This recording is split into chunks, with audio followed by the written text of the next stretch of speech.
Hi friends, എല്ലാവർക്കും പുതിയ വീഡിയോയിലേക്ക് സ്വാഗതം. അപ്പോൾ ഇന്നത്തെ ഈ പാർട്ടിൽ നമ്മൾ ചെയ്യാൻ പോകുന്ന ഒരു ഔട്ട്ലൈനാണ്.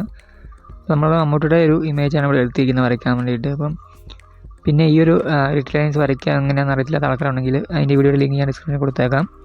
അപ്പോൾ നോക്കിയിട്ട് നിങ്ങൾക്ക് ഇതിപ്പോൾ ഔട്ട്ലൈൻസ് വരയ്ക്കാവുന്നതാണ്. അതുപോലെ ഈ ക്രോസ് ആയിട്ട് വരച്ചേക്കുന്ന ഔട്ട്ലൈൻസ് എങ്ങനെ വരയ്ക്കുക എന്നുള്ളതും നമ്മൾ ചെയ്തിട്ടുണ്ട്. അപ്പോൾ അതിൻ്റെ വീഡിയോ ഞാൻ ഡിസ്ക്രിപ്ഷനിൽ കൊടുത്തേക്കാം. അപ്പോൾ അത് കണ്ടിട്ട് നിങ്ങൾ വരച്ചാൽ മതി. ഇത് വലിയ ബുദ്ധിമുട്ടൊന്നുമില്ല, നമുക്ക് ഈസി ആയിട്ട് വരയ്ക്കാവുന്നുള്ളൂ. നമ്മൾ ആ ഒരു ലൈൻസ് വരച്ചേക്കുന്നത് ഫേസിൽ മാത്രമാണ്. കാരണം നമുക്ക് ഫേസിൽ വരയ്ക്കുമ്പോഴാണ് മിസ്റ്റേക്ക് വരാൻ കൂടുതലും ചാൻസ് ഉള്ളത്. അതുകൊണ്ട് ആ ഒരു ഭാഗത്ത് ഇതുപോലെ വരയ്ക്കുവാണെങ്കിൽ നമുക്ക് പെട്ടെന്ന് നല്ല രീതിയിൽ ഔട്ട്ലൈൻ ചെയ്യാതെടുക്കാൻ സാധിക്കുന്നതായിരിക്കും. നമ്മളോട് ചെറുതായിട്ടൊക്കെ മാർക്ക് ചെയ്ത് വെച്ചിട്ടുണ്ട് നമുക്ക് ഔട്ട്ലൈൻ വേഗം ചെയ്യാൻ വേണ്ടിയിട്ട്. അപ്പം നിങ്ങൾ ഔട്ട്ലൈൻ ചെയ്യുമ്പോൾ തെറ്റിപ്പോകുന്നുണ്ടെങ്കിൽ നിങ്ങൾ ഈ ഒരു രീതിയിൽ ഔട്ട്ലൈൻസ് വരച്ചിട്ട് നിങ്ങൾക്ക് വരയ്ക്കാവുന്നതാണ്. വരയ്ക്കുമ്പോൾ നമുക്ക് ഏറ്റവും കൂടുതൽ തെറ്റിപ്പോകാൻ ചാൻസ് ഉള്ളൊരു ഭാഗമാണ് കണ്ണിൻ്റെ ഭാഗം വരുമ്പം. അപ്പം മിക്കവർക്കും ഇപ്പോഴും കണ്ണ് നല്ല രീതിയിൽ വരയ്ക്കാൻ അറിയാത്ത ആൾക്കാരുണ്ട്. അപ്പം അവർക്ക് ഈ പറഞ്ഞ ഇതുപോലെ ഔട്ട്ലൈൻസ് ഇട്ട് വരച്ചാൽ മതി. നിങ്ങൾക്ക് ആ ഒരു ഔട്ട്ലൈൻ നല്ല രീതിയിൽ ചെയ്യാൻ പറ്റും. കാരണം കുറച്ചുകൂടെ നമുക്ക് ഔട്ട്ലൈൻസ് കൂടുതൽ വന്നു കഴിയുമ്പോഴത്തേക്കും ആ ഒരു കണ്ണിൻ്റെ ഒക്കെ ആ ഓരോ ഭാഗങ്ങളും നിങ്ങൾക്ക് കറക്റ്റായിട്ട് ചെയ്യാൻ സാധിക്കുന്നതായിരിക്കും. പിന്നെ അതുപോലെ മൂക്ക് വരയ്ക്കാൻ ബുദ്ധിമുട്ടുള്ള ആൾക്കാർ, അതുപോലെ ലിപ്സ്, അങ്ങനെ ഓരോ കാര്യങ്ങളും ഏത് ഭാഗമാണ് നിങ്ങൾക്ക് വരയ്ക്കാൻ ബുദ്ധിമുട്ടെങ്കിൽ ആ ഒരു ഭാഗത്ത് ഇതുപോലെ അല്ലെങ്കിൽ ഫേസിൽ ഫുള്ളായിട്ടാണെങ്കിലും കുഴപ്പമില്ല, നിങ്ങൾ ഇതുപോലെ വരച്ചിട്ട് വരയ്ക്കുന്നതായിരിക്കും കുറച്ചുകൂടെ നല്ലത്. പിന്നെ ഇതുപോലെ നിങ്ങൾ ഔട്ട്ലൈൻസ് വരച്ചിട്ട് പിന്നെ മായ്ക്കുന്ന സമയത്ത് മായ്ക്കുമ്പം കറക്റ്റായിട്ട് ആ ഒരു ലൈൻസ് മാത്രമായിട്ട് മായ്ക്കാൻ ശ്രമിക്കുക. നമ്മൾ വരച്ചൊക്കെ മാഞ്ഞ് പോകാണ്ട്. പിന്നെ നമ്മൾ കഴിഞ്ഞ ദിവസം ഒരു കളർ പെൻസിൽ ഡ്രോയിങ് ട്യൂട്ടോറിയൽ ചെയ്തിട്ടുണ്ടായിരുന്നു. അപ്പോൾ ആ വീഡിയോ കാണാത്തുണ്ടെങ്കിൽ ജസ്റ്റ് ഒന്ന് കണ്ടു നോക്കുക. കളർ പെൻസിൽ ഡ്രോയിങ് നിങ്ങൾക്ക് നല്ല രീതിയിൽ അത്യാവശ്യം ചെയ്യാനൊക്കെ പറ്റും. അപ്പോൾ നമ്മളും അതിനെക്കുറിച്ച് കൂടുതലായിട്ട് പഠിച്ചു വരുന്നുള്ളൂ. അപ്പം നമുക്ക് കളർ പെൻസിൽ ഡ്രോയിങ് ഇനിയുള്ള ദിവസങ്ങളിലൊക്കെ ചാനലിൽ കൂടുതലായിട്ട് ഉൾപ്പെടുത്താം. അപ്പം ഓരോന്ന് നമ്മൾ വരച്ച് വരുന്നതിനനുസരിച്ച് നമ്മൾ ഇമ്പ്രൂവ് ആയി വരത്തുള്ളൂ. അപ്പം ഈ പറഞ്ഞ പോലെ കൂടുതലായിട്ട് നമുക്ക് വരയ്ക്കുമ്പം അതിനെക്കുറിച്ച് നമുക്ക് കൂടുതലായിട്ട് പഠിക്കാനും നല്ല രീതിയിൽ ഡ്രോ ചെയ്യാനൊക്കെ നമുക്ക് സാധിക്കുന്നതായിരിക്കും.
പിന്നെ ഡ്രോയിങ് പഠിക്കാൻ വേണ്ടി നമ്മുടെ ചാനലിലേക്ക് വന്ന ആൾക്കാരോടെങ്കിൽ പറയാമെന്ന് വെച്ചാൽ നിങ്ങൾ പെട്ടെന്ന് ഡ്രോയിങ് പഠിച്ചെടുക്കുക എന്നുള്ള രീതിയിൽ നിങ്ങൾ വന്ന് ഡ്രോ ചെയ്യരുത്. നിങ്ങൾക്ക് കുറേ സമയമെടുക്കും ഈ ഒരു കാര്യത്തിലൊന്ന് ഇതായി വരണമെങ്കിൽ. ഇപ്പോൾ മെയിനായിട്ട് നിങ്ങൾ പ്രാക്ടീസ് ചെയ്യാൻ സമയമുണ്ടെങ്കിൽ നിങ്ങൾ ഓരോ ദിവസവും കുറച്ച് സമയം മാറ്റി വെച്ച് അതിന് വേണ്ടി മാറ്റി വെച്ചിട്ട് വരയ്ക്കാൻ ശ്രമിക്കുക. കാരണം നിങ്ങൾക്ക് ഇതിനകത്ത് മെയിനായിട്ട് പ്രാക്ടീസ് തന്നെ വേണമെങ്കിൽ നിങ്ങൾക്ക് ഈ ഒരു കാര്യത്തിൽ ഇമ്പ്രൂവ് വരാൻ പറ്റത്തുള്ളൂ. ഇപ്പം ഡ്രോയിങ്ങിൽ പ്രത്യേകിച്ച് അങ്ങനെ തന്നെയാണ്. അപ്പോൾ നിങ്ങൾക്ക് ഓരോ ദിവസത്തെയും അല്ലെങ്കിൽ ഓരോ മാസവും നിങ്ങൾ വരയ്ക്കുന്നതനുസരിച്ച്, അതായത് ഇപ്പോൾ ഈ ഒരു മാസം നിങ്ങൾ വരച്ചിട്ട് പിന്നെ അടുത്ത മാസം ഒരു ഡ്രോ ചെയ്യുമ്പോൾ നമുക്ക് അതിൻ്റെ ഒരു ഡിഫറൻസ് മനസ്സിലാക്കാൻ പറ്റും. കാരണം എത്രത്തോളം നിങ്ങൾ ഇമ്പ്രൂവ് ആയി എന്നുള്ള കാര്യം നിങ്ങൾക്ക് തന്നെ നോക്കി കാണാൻ പറ്റും. അപ്പോൾ നിങ്ങൾ വരച്ച് പോകുന്നതനുസരിച്ച് ഇപ്പോൾ നിങ്ങൾ ഏത് വർഷം വരയ്ക്കുന്നത് ആ ഒരു വർഷം ജസ്റ്റ് ആ ഒരു പേപ്പറിന് താഴെ ഒന്ന് എഴുതി വെച്ചേക്കുക നിങ്ങൾ വരച്ച് കഴിയുമ്പം. അപ്പം ആ ഒരു വർഷം വരച്ച ഡ്രോയിങ്ങും പിന്നെ അതിൻ്റെ അടുത്തൊരു വർഷം നിങ്ങൾ അടുത്ത ഡ്രോ ചെയ്യുന്ന സമയത്ത് നിങ്ങൾക്ക് അതിൻ്റെ ഒരു ഇമ്പ്രൂവ് നിങ്ങൾക്ക് മനസ്സിലാക്കാൻ പറ്റും. അപ്പോൾ നിങ്ങൾ ഡെയിലി അത് വരച്ചാൽ മാത്രമേ നിങ്ങൾക്ക് ഇമ്പ്രൂവ് വരത്തുള്ളൂ. അല്ലേ നിങ്ങളൊരു ഈ ഒരു വർഷം വരച്ചിട്ട് പിന്നെ അടുത്ത വർഷം നിങ്ങൾ ഡ്രോ ചെയ്യുന്നെങ്കിൽ നിങ്ങൾക്ക് അതിൻ്റെ അകത്ത് ഇമ്പ്രൂവ് ഒന്നും തന്നെ വരത്തില്ല. ഡ്രോയിങ്ങിനോടുള്ള ഒരു ഇഷ്ടം കൊണ്ടാണ് നിങ്ങൾ ഈ ഒരു മേഖലയിലേക്ക് വന്നെങ്കിൽ ഉറപ്പായിട്ട് നിങ്ങൾക്ക് നല്ല ആത്മാർത്ഥമായിട്ട് ഇതിലേക്ക് വർക്ക് ചെയ്യാൻ സാധിക്കും. അപ്പം നിങ്ങളൊരു മടി പിടിച്ചിരിക്കാണ്ട് മാക്സിമം ഡ്രോ ചെയ്ത് തീർക്കുക, അല്ലെങ്കിൽ ഡ്രോയിങ് ചെയ്യുക എന്നുള്ള രീതിയിൽ നിങ്ങൾ മാറുക. എങ്കിൽ മാത്രമേ നിങ്ങൾക്ക് ആ ഒരു കാര്യത്തിൽ ഈ പറഞ്ഞാൽ ഇമ്പ്രൂവ് ആയി വരാൻ പറ്റത്തുള്ളൂ. പിന്നെ ഓരോ ഫോട്ടോ സെലക്ട് ചെയ്യുന്ന കാര്യത്തിലും അല്ലെങ്കിൽ ഓരോ ഡ്രോ ചെയ്യുന്ന സമയത്തും അതിൻ്റെ റെഫറൻസ് ഇമേജ് സെലക്ട് ചെയ്യുമ്പോഴൊക്കെ നിങ്ങൾ നല്ല രീതിയിൽ ക്ലാരിറ്റിയുള്ള ഇമേജൊക്കെ നോക്കി സെലക്ട് ചെയ്ത് വരയ്ക്കാൻ ശ്രമിക്കണം. ക്ലാരിറ്റി ഉള്ള ഇമേജ് ആണെങ്കിൽ നമുക്ക് നല്ല രീതിയിൽ അതിൻ്റെ അകത്ത് ഡീറ്റെയിലിംഗ് കാര്യങ്ങളൊക്കെ ചെയ്യാൻ പറ്റും. അതുപോലെ ഷെയ്ഡിങ് ആണെങ്കിൽ മനസ്സിലാക്കി നിങ്ങൾക്ക് ചെയ്യണമെങ്കിൽ നമുക്ക് ആ ഫോട്ടോ സൂം ചെയ്യുമ്പോഴത്തേക്കും അതിൻ്റെ ക്ലാരിറ്റി നഷ്ടപ്പെടാതെയുള്ള ഫോട്ടോ ആയിരിക്കണം.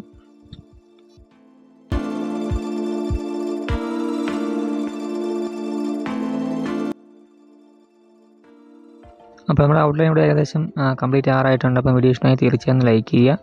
പിന്നെ നിങ്ങളൊന്ന് ട്രൈ ചെയ്ത് നോക്കുക. പിന്നെ എന്തെങ്കിലും സംശയം ഉണ്ടെങ്കിൽ കമൻറ്റായിട്ട് മെസ്സേജായിട്ടാണ് ചോദിക്കുക, ഞാൻ നിങ്ങൾക്ക് റിപ്ലൈ തരുന്നതായിരിക്കും. പിന്നെ ഡ്രോയിങ് പഠിക്കാൻ താല്പര്യമുള്ള ആൾക്കാർക്ക് നമ്മുടെ ചാനലൊന്ന് സബ്സ്ക്രൈബ് ചെയ്ത് വെച്ചേക്കുക. നിങ്ങൾക്ക് യൂസ് ആകുന്ന ഒരുപാട് ഡ്രോയിങ് വീഡിയോസ് നമ്മുടെ ചാനലിൽ അപ്ലോഡ് ചെയ്യുന്നതായിരിക്കും. അതൊക്കെ കണ്ടിട്ട് നിങ്ങളൊന്ന് പ്രാക്ടീസ് ചെയ്താൽ നിങ്ങൾക്ക് ഈസി ആയിട്ട് ഡ്രോയിങ് പഠിക്കാവുന്നേ ഉള്ളൂ. വലിയ ബുദ്ധിമുട്ടുള്ള കാര്യമൊന്നുമല്ല, നിങ്ങൾക്ക് ഈസി ആയിട്ട് ഡ്രോയിങ് പഠിക്കാൻ പറ്റും. അതേപോലെ ഡ്രോയിങ് പഠിക്കാൻ താല്പര്യമുള്ള നിങ്ങളുടെ ഫ്രണ്ട്സിലേക്ക് ഈ വീഡിയോ ഒന്ന് ഷെയർ ചെയ്ത് സപ്പോർട്ട് ചെയ്യുക.